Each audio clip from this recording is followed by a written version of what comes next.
राजकारण म्हणजे केवळ सत्ता नाही, तर समाजसेवेच्या माध्यमातून जनतेच्या विश्वासाला पात्र ठरण्याची एक मोठी जबाबदारी आहे.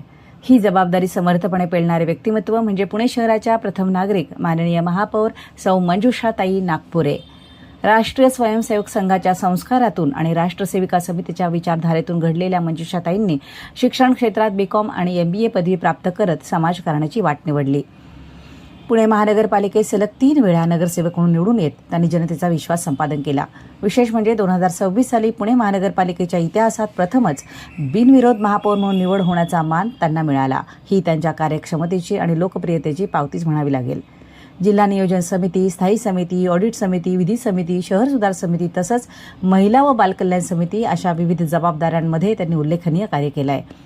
2024 पासून भारतीय जनता पक्षाच्या पुणे शहर उपाध्यक्षा म्हणूनही त्या प्रभावी नेतृत्व करतायत. साधेपणा, अभ्यासवृत्ती, जनसामान्यांशी संपर्क आणि विकासाभिमुख दृष्टिकोन यांच्या बळावर पुणे शहराच्या सर्वांगीण विकासासाठी सतत कार्यरत असलेल्या पुणे शहराच्या माननीय महापौर सौ मंजुषाताई नागपुरे यांच्याशी गप्पाष्टक सदरात संवाद साधूया. ताई, धन्यवाद. आमचं आग्रहाचं निमंत्रण तुम्ही स्वीकारलं आणि या गप्पाष्टक कार्यक्रमामध्ये आलेला आहात. मला कल्पना आहे तुमचं फार बिझी शेड्यूल आहे, खूप ठिकाणी तुम्हाला जावं लागतं कारण तुम्ही पुणे शहराचे प्रथम नागरिक आहात.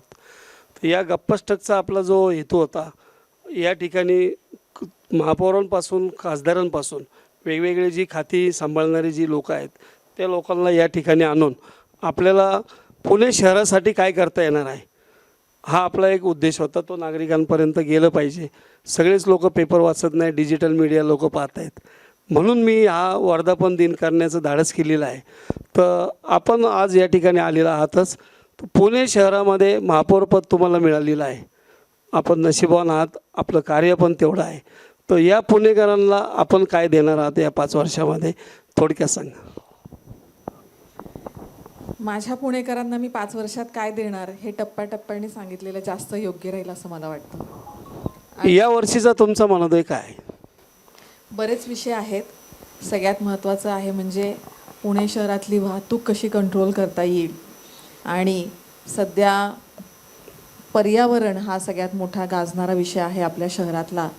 त्यामध्ये काम करण्याची गरज आहे. तर आपलं एअर क्वालिटी कसं इम्प्रूव्ह करता येईल त्यासाठी आम्ही काम करतो आहे. आणि निवडणूक खूप लांबली 4 वर्षांनी झाली आहे आणि त्याआधी 2 वर्ष कोविडमुळे आपलं बरंचसं काम पेंडिंग राहिलं होतं. लोकप्रतिनिधी कोणतेही काम करू शकले नाही. म्हणजे जे विकास कामं आपल्याला करायची असतात शहरासाठी, त्यासाठी करणं शक्य नव्हतं ते. तर 4 वर्षाच्या निवडणूक लांबल्यामुळे म्हणजे 4 वर्ष बॉडी कुठलीही नव्हती महानगरपालिकेत, लोकप्रतिनिधी नव्हते.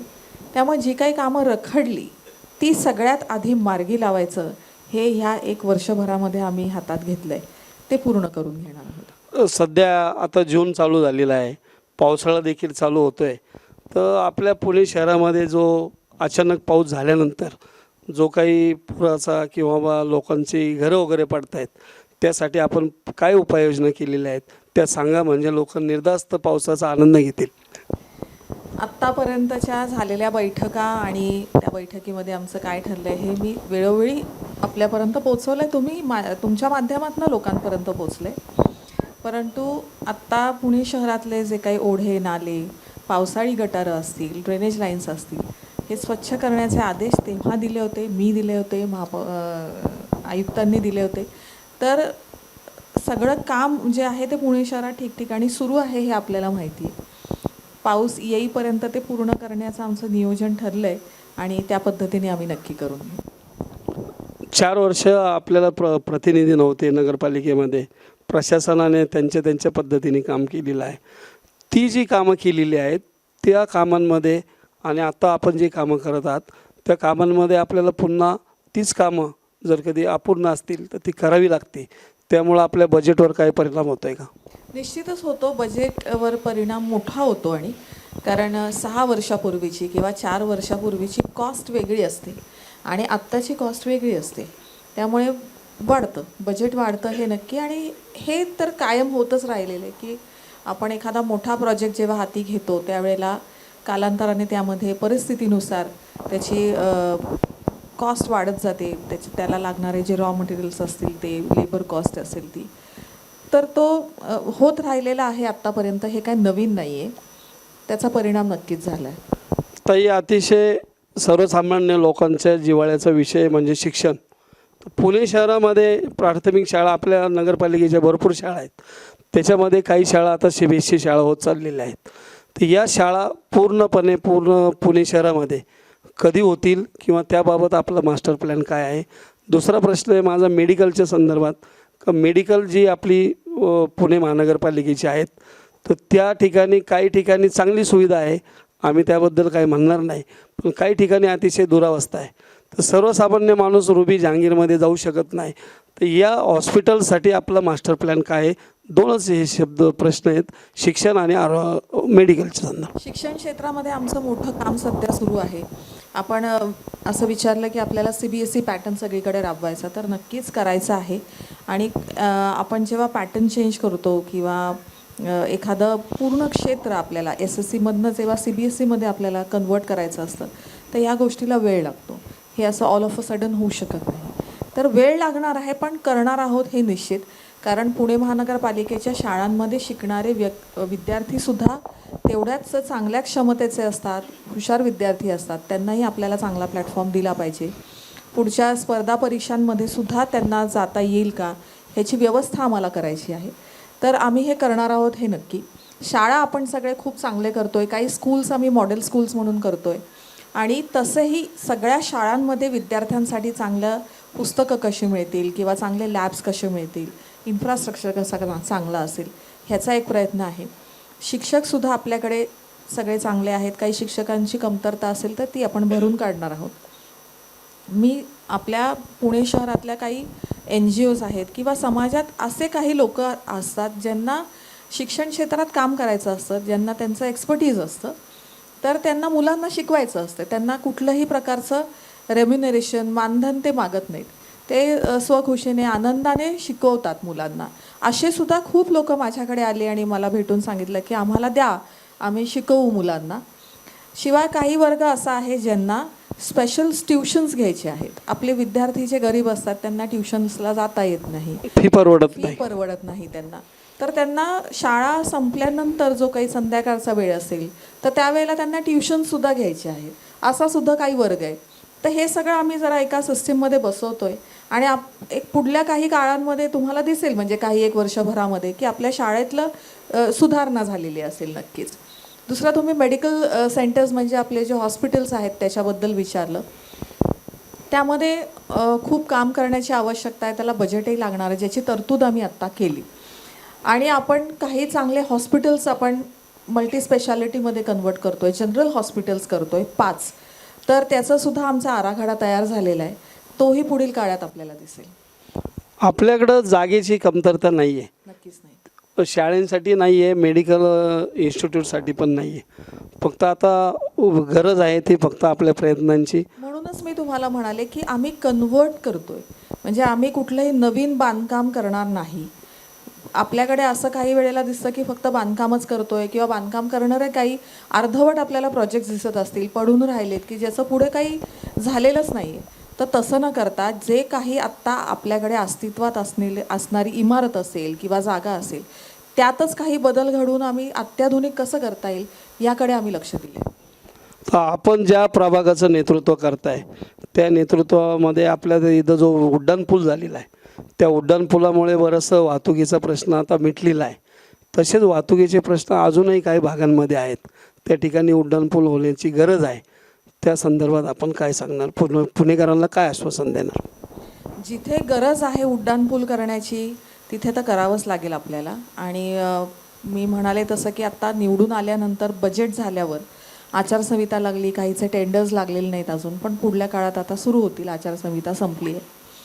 जिथं मिसिंग लिंक्स आपल्या अजून कनेक्ट करायच्या राहिल्या आहेत ते सुद्धा आम्ही पाहिलेत, ते आम्ही करणार आहोत. आणि आपले आदरणीय मुख्यमंत्री देवेंद्रजी फडणवीस, त्यांचं पुण्याकडे विशेष लक्ष आहे. त्यांना टनल्स इथे करायचे आहेत, पाताल लोक ज्याला ते म्हणाले. मुख्यमंत्र्यांनी कात्रजच्या सभेमध्ये ते सांगितलेलं आहे. तर त्यांचं ते विजन आहे आणि ते आपल्याला सगळ्यांना एकत्र मिळून पुणे महानगरपालिका नक्कीच त्याला समर्पित असेल. आणि ते आपल्याला करायचं आहे आणि पुढच्या काळामध्ये तुम्हाला वाहतूक अजूनच कमी झालेली दिसून येईल. मेट्रोसुद्धा आपल्याकडे चांगल्या पद्धतीने चालू आहे. त्याला काही फीडर बसेस आपण जेव्हा देऊ किंवा फीडर ऑटो रिक्षाज देऊ तेव्हासुद्धा त्याचा परिणाम चांगला दिसेल. आमच्या मीडियाच्या लोकांना पुणे शहर आणि पिंपरी चिंचवड आजूबाजूच्या भागात देखील बातम्या कव्हर करायला जावं लागतं. कधीकधी आम्हाला मीडियाचा पण वापर करावा लागतो. तर पत्रकारांसाठी, आमच्या प्रतिनिधींसाठी आपल्या महानगरपालिकेतर्फे अशी काही सुविधा आपण उपलब्ध करून देणार आहात का?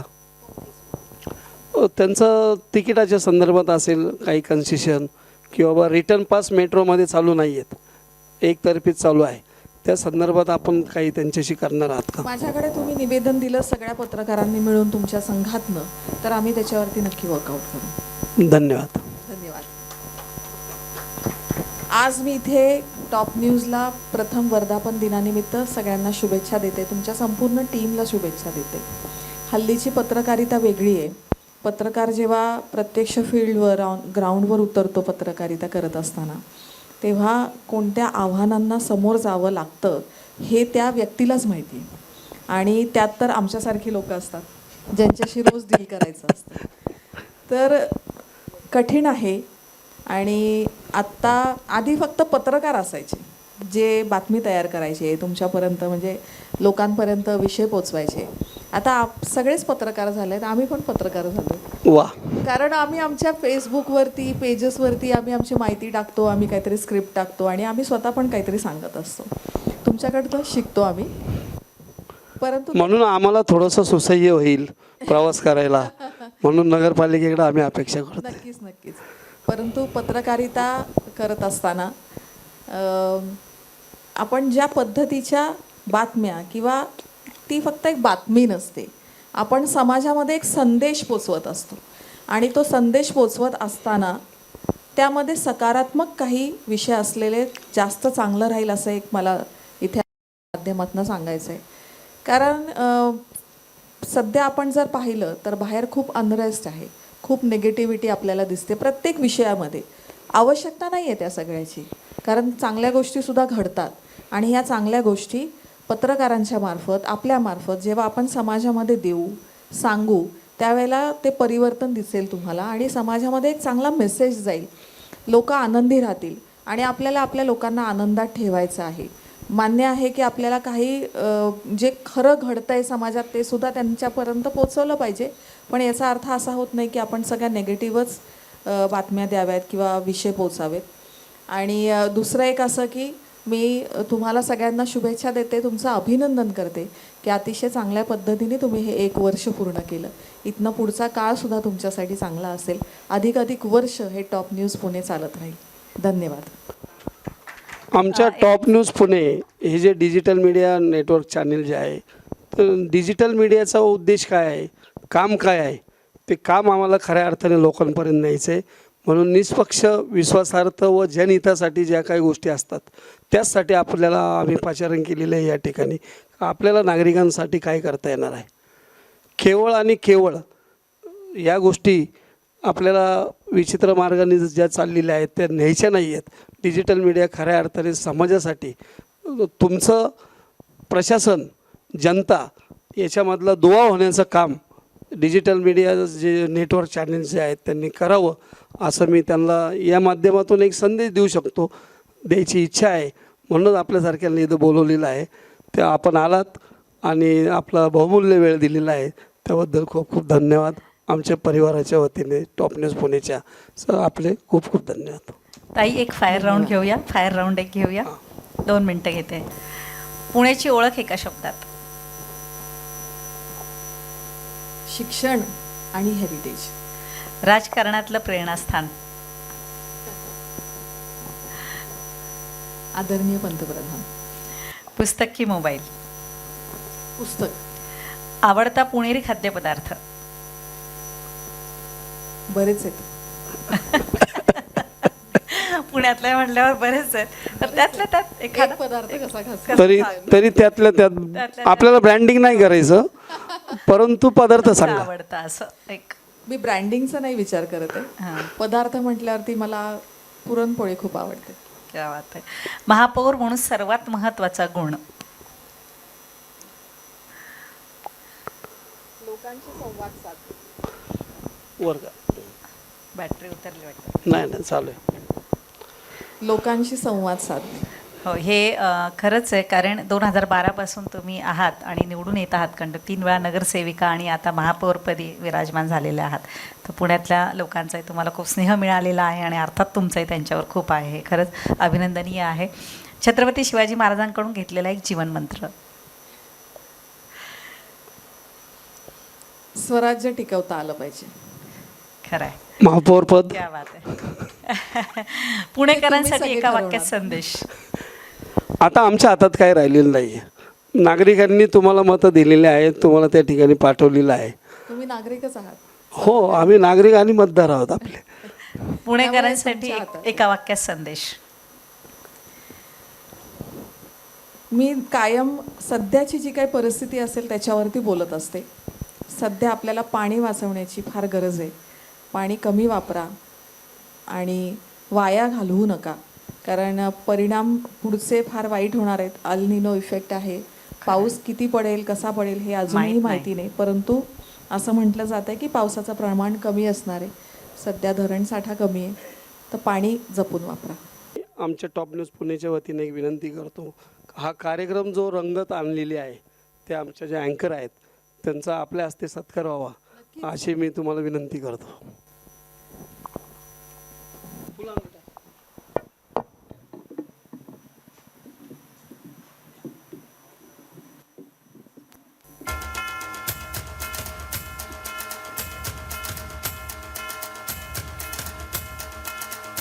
अशाच नवनवीन बातम्या व घडामोडी पाहण्यासाठी आमच्या चॅनलला लाईक, शेअर व सबस्क्राईब करा. टॉप न्यूज पुणे जाहिराती व बातम्या देण्यासाठी संपर्क मुख्य संपादक कैलास गायकवाड. संपर्क क्रमांक 8080 17 80 77. पुणे शहरात न्यूज रिपोर्टर नेमणे आहे. इच्छुकांनी वरील मोबाईल नंबरवर संपर्क साधावा. Top news Pune.